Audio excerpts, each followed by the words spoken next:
Hey everybody, it's Nathaniel, and today we're going to talk about the Raven paradox again. In my first video, I don't think I did a very good job of explaining why I don't think it's a paradox.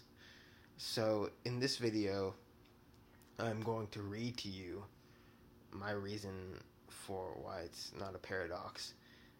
So, I wrote a post on the philosophy subreddit a while ago outlining why the Raven paradox is not a paradox. And I'll read you that entire post that I wrote. So, and that'll be a much better explanation of my solution to the Raven paradox. Okay, let's begin. The Raven paradox goes like this. Premise 1. Seeing a black raven constitutes evidence for the statement, all ravens are black. Premise 2. The statements, all raven... Let me start that over. The Raven paradox goes like this. Premise 1. Seeing a black raven constitutes evidence for the statement, all ravens are black. Premise 2. The statement, all ravens are black, is logically equivalent to the statement, all non-black things are not ravens. Premise 3. Seeing a green apple constitutes evidence for the statement, all non-black things are not ravens. Premise 4.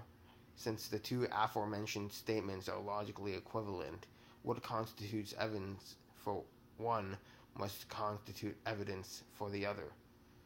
Premise 5. Therefore, seeing a green apple constitutes evidence for the statement, all ravens are black. Obviously, premise 5 is absurd, but the argument made to reach premise 5 is flawed. Here is why.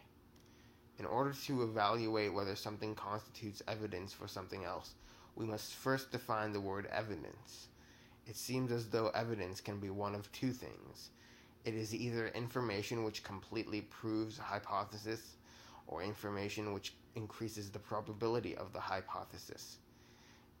If it is information which proves the hypothesis, then both articles of information in the above argument, which allegedly constitute evidence for their respective statements, do not actually constitute evidence for them.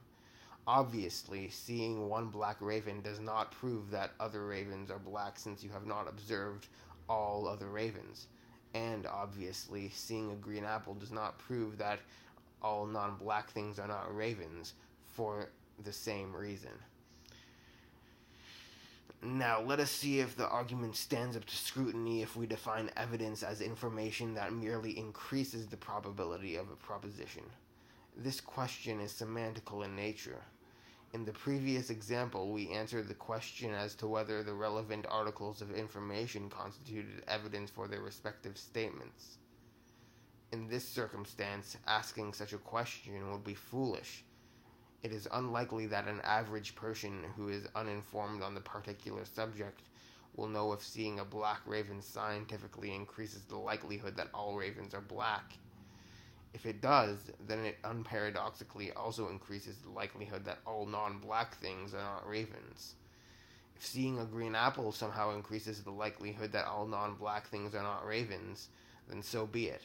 It will also increase the likelihood of the contrapositive, and it would not be paradoxical. That is, if there is scientific evidence for it. What is clear here is that you cannot philosophically infer or infer using armchair thought that seeing a green apple is evidence for the relevant statement.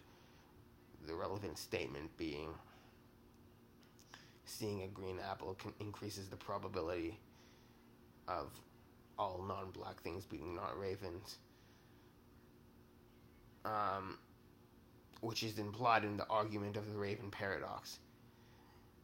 The third premise is treated like a given. Remember that the third premise is seeing a green apple constitutes evidence for the statement, all non-black things are not ravens. Where was I?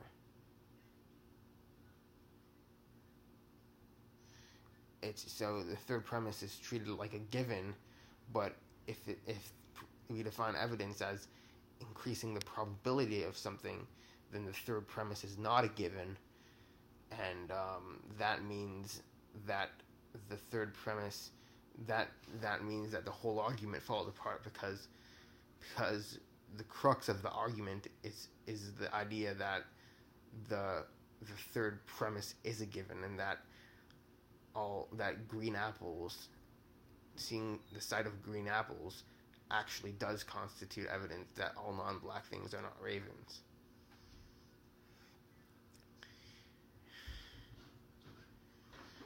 So that part of the entire argument does not stand if we define evidence as we have in this example. In conclusion, if we define evidence as information which proves a hypothesis, the relevant articles of information do not, in fact, constitute evidence for their respective statements, which means the paradox does not stand up to scrutiny in that case. And if we defined evidence as information which increases the probability of a hypothesis, a presupposition made in the argument is unsubstantiated, which means that the paradox does not stand up to scrutiny in that case. Therefore, since the paradox does not stand up to scrutiny in either case, the paradox does not stand up to scrutiny at all. Thus, the Raven paradox is solved. So yeah, that's it. That's my solution to the Raven paradox.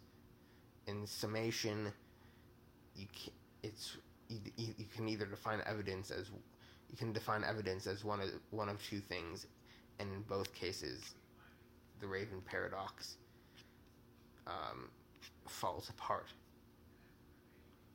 Thank you. This is Nathaniel. Goodbye.